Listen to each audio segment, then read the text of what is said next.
আসসালামু আলাইকুম বন্ধুরা। আমরা ভূমিকম্পের কথা শুনলেই ভয় পাই, টেনশনে যাই, কিন্তু আসলে ভূমিকম্প কি সেটা ঠিকমতো অনেকেই জানি না। আজকে আমরা জানবো ভূমিকম্প কি, কেন হয়, কিভাবে আমরা বাঁচতে পারি, আর কোন ভুলগুলোর কারণে ক্ষতি বেশি হয়। চলুন শুরু করি। ধরো পৃথিবীটা একটা খুব বড় গোল বল। এই বলের উপরে আছে অনেক বড় বড় পাথরের চামড়ার মতো টুকরো, এগুলোকে বলে প্লেট। এই প্লেটগুলো কখনোই স্থির থাকে না, এগুলো আস্তে আস্তে নড়ে, আমরা বুঝতেই পারি না কিন্তু নড়ে। কখনো প্লেটগুলো একটার সাথে আরেকটা ধাক্কা খায়, কখনো ঘষা খায়, কখনো একটার নিচে অন্যটা ঢুকে যায়, আর কখনো একটার দিক থেকে চাপ অন্যটার দিকে জমে।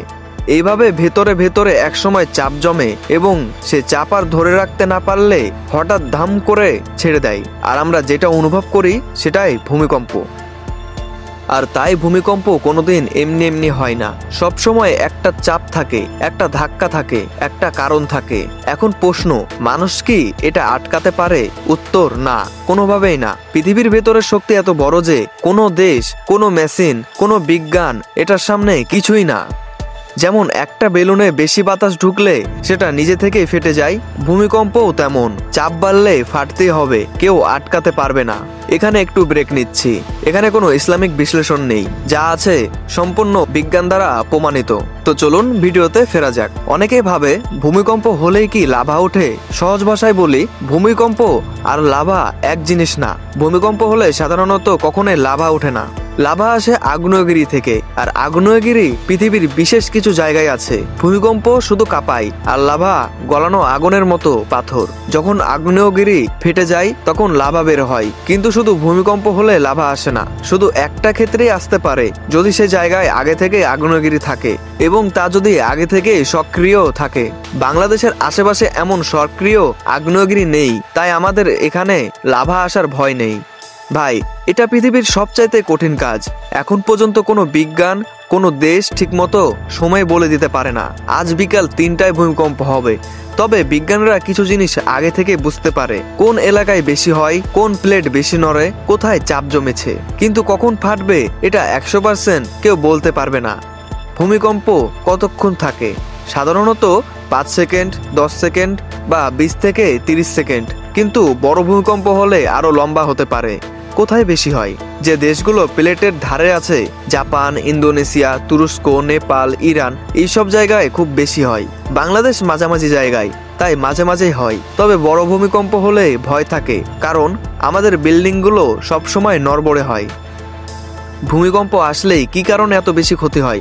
মাটি কাঁপলে ভবন দুলতে থাকে। ভবন যদি শক্ত না হয়, ফাটল থাকে, খারাপভাবে বানানো হলে তখন সেটা ভেঙে পড়ে।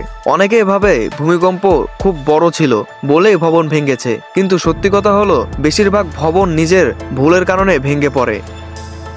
এবার রিখটার স্কেল, এটা হলো মাপার একটা সংখ্যা। যেমন 3 মাত্রা ছোট কাঁপুনি, 4 থেকে 5 মাত্রা মাঝামাঝি, 6 থেকে 7 মাত্রা বড়, আর 8 থেকে 9 মাত্রা খুব ভয়ঙ্কর। মানুষ শুধু সংখ্যা শুনলেই বুঝে কতটা শক্তিশালী ছিল।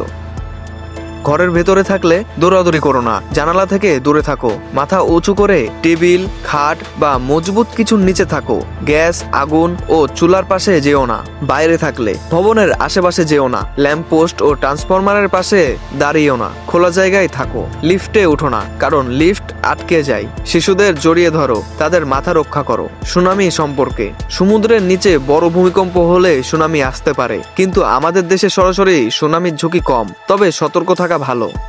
বন্ধুরা, ভূমিকম্প এমন একটা জিনিস যা আমরা থামাতে পারবো না, কিন্তু বাঁচার উপায় জানলে অনেক বড় বিপদ থেকেও রক্ষা পাওয়া যায়। আজকের ভিডিওতে আমি সবকিছুই খুব সহজ করে বললাম। ভূমিকম্প কি, কেন হয়, কেন থামানো যায় না, কিভাবে বাঁচা যায়, সব। যদি ভিডিওটি ভালো লাগে তাহলে লাইক করো এবং আমার চ্যানেলের আরো ভিডিওগুলো দেখে আসো। যদি মনে হয় এমন ভিডিও আরো দেখবে তাহলে চ্যানেলটি সাবস্ক্রাইব করে রাখতে পারো। আমি তোমাদের প্রিয় ক্রোনোফাইলস। আল্লাহ হাফিজ। অনেক দুঃখিত এত খারাপ কোয়ালিটির ভিডিও দেওয়ার জন্য। এই ভিডিওটি এমন কোয়ালিটি দেওয়ার মূল কারণই হচ্ছে ভিউ। আমার লাস্ট যে 2টা ভিডিও আপলোড দিয়েছি চ্যানেলে, আপনারা ঢুকে দেখতে পারবেন, 2টা ভিডিওতেই 0 ভিউ। এই 2টা ভিডিও যে কত পরিশ্রম করে বানিয়েছিলাম সেটা শুধু আমি জানি কতদিন লেগেছে। আপনারা শুধু টাইমটা দেখলেই বুঝতে পারবেন। একটা অডিও রেকর্ডিং করতে 1 দিন লাগে, একদিনও লাগে না, জাস্ট আধা ঘন্টা থেকে 1 ঘন্টা লাগে। একটা স্ক্রিপ্ট লিখতে 2 দিন লাগে। তা আমাদের এডিটিংয়ে আমরা সব সময় এডিটে খাই। তো আপনারা আগের ভিডিওগুলো দেখে তারপরে সাবস্ক্রাইব করা লাগলে সাবস্ক্রাইব করবেন, লাইক দেওয়া লাগলে লাইক দেবেন, আর যদি মনে হয় যে না আপনার পছন্দ হচ্ছে না তাহলে আনসাবস্ক্রাইব করা লাগলেও করবেন, কিন্তু অবশ্যই ভিডিওগুলো দেখেই করবেন। ভালো থাকবেন।